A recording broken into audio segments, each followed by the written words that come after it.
بسم اللہ الرحمن الرحیم۔ حضرت مجاہد وغیرہ فرماتے ہیں کہ 4 بادشاہ ایسے گزرے ہیں کہ جن کی حکومت اور بادشاہی ساری دنیا پر تھی۔ ان میں سے 2 بادشاہ تو مسلمان تھے، یعنی حضرت سلیمان علیہ السلام اور حضرت ذوالقرنین، اور 2 بادشاہ کافر تھے، یعنی نمرود اور بخت نصر۔ مفسرین نے ذکر کیا ہے کہ نمرود نے 400 سال حکومت کی ہے۔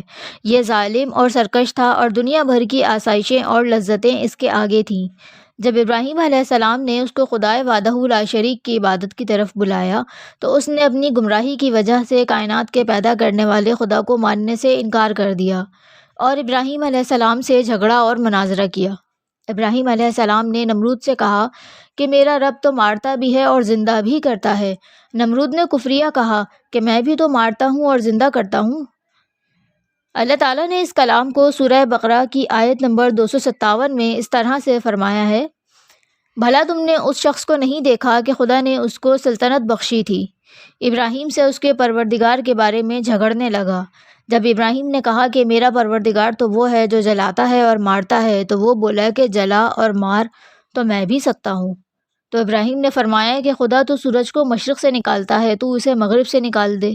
یہ سن کر وہ کافر حیران رہ گیا، اور خدا بے انصافوں کو ہدایت نہیں دیا کرتا۔ سعدی فرماتے ہیں کہ ابراہیم علیہ السلام آگ میں 40 یا 50 دن رہے تھے، اور جس دن وہ آگ سے باہر آئے تھے اسی دن نمرود سے یہ ساری گفتگو ہوئی تھی۔ یہ گفتگو صرف ان دونوں کے درمیان ہوئی تھی۔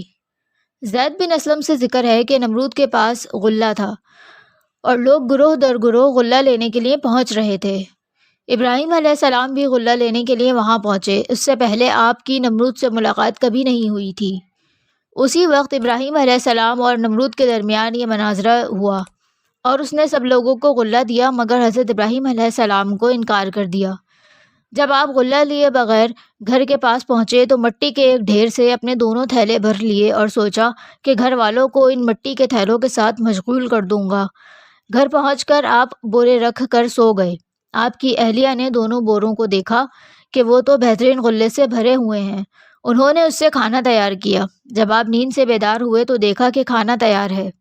آپ نے اپنی اہلیہ سے پوچھا کہ یہ کھانا کہاں سے آیا؟ انہوں نے جواب دیا کہ یہ تو اسی سے نکالا ہے جو تھیلے آپ لائے ہیں۔ ابراہیم علیہ السلام سمجھ گئے کہ یہ رزق اللہ تعالیٰ کی طرف سے ہے۔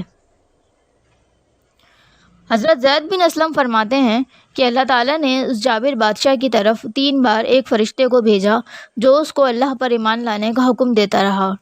اس نے تینوں بار انکار کیا اور کہنے لگا کہ میں اپنا لشکر جمع کرتا ہوں، تو بھی اپنا لشکر اکٹھا کر۔